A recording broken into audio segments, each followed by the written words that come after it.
Good afternoon, this is Claudine here at Rascal and Crow Farm.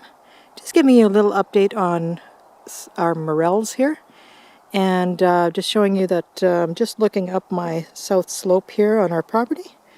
And this is our south slope. I got about, I would say, a 20 by 20 area where I'm growing morels. And this is an update on how they're doing. It is a colder year this year, unfortunately.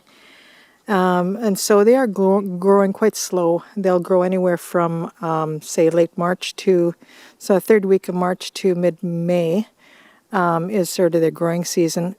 This year they came out a month later than they usually come. Usually I start getting to see mine on the third week of March, but this year it was almost the third week of April. So here you go, about the 18th is when I started seeing them, and so here we are, just as an update. And now you can see that I've put little flags around where they've come up. There's some there, around there, as you can see. And so this helps me to find them again as they're growing, and making sure that I'm not stepping in their area. But I have to be super careful. So I'm just going to show you, these ones have just come up again. Some more here. And I'm going to just hone in on there. Here's a nice little one there. And so I've got a few more coming around here, having to be very careful that you don't try not to step on potential ones coming up. And I'm going to show you, I've got another one right there. Yeah. These are black morels that are growing. Most of them are black this year again.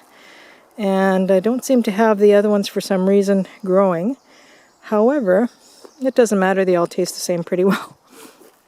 And so I'll just show you a few more over here. We've got some beautiful doozies right here. Oh, we've got two growing side by side here. We had three, I picked one of them. And these ones are still growing, so just gonna leave those be for now.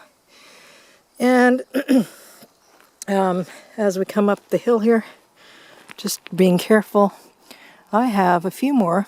Now I have one that's getting a little chewed. And I'm going to leave this one. You want to leave a few. Here's one there.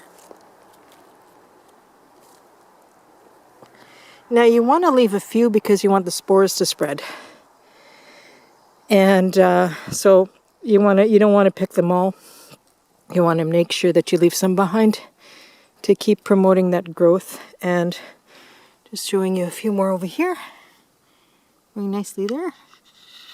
Yeah. I've picked about, I'd say about 6 now. So right now I've got 3, 5, 6, 7 right now.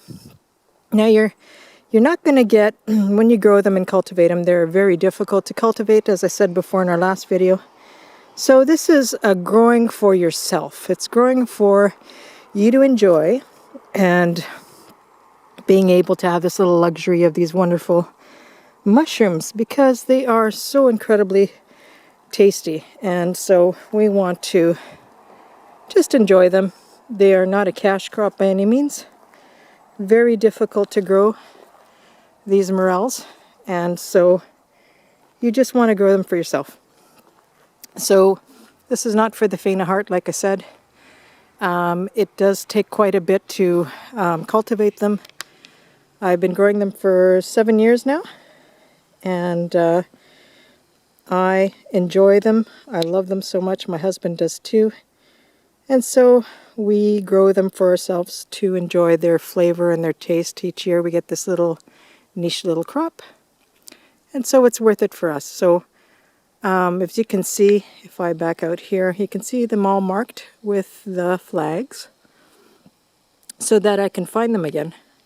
It's not easy when you got cones that have fallen, and I still have some ash, as you can see, some dark spots from the ash from the fireplace, from the wood stove, and leaves, and so they can really, as you can see, they can just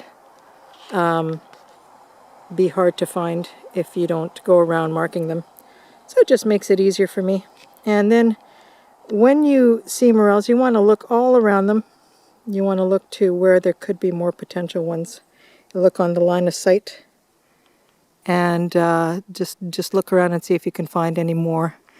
So this is pretty well all she wrote. This is just to give you a little bit of idea of how difficult it is to grow them, but you know, give it a try if you like, and do a lot of research and what amendments you need to put and what to mimic their environment to grow them, and what trees that they like. They like the firs, they like the hemlocks, so they need that root system around them. If you just plant them, say over here in the middle, they won't grow. They need to be close to trees. So these ones are, you know, the root system is about it's anywhere from 4 or 5 up to 8-10 feet from the root systems. They tend to grow. So that's all she wrote for now. I hope this was interesting, and just an update on when you grow them, that it's not easy, but if you can get them going, it is worth it. And you do pay quite a bit of money for the mycelium, as we do, as I've sown 3 times here over 7 years. But it's something that we love, so we'll continue to do that.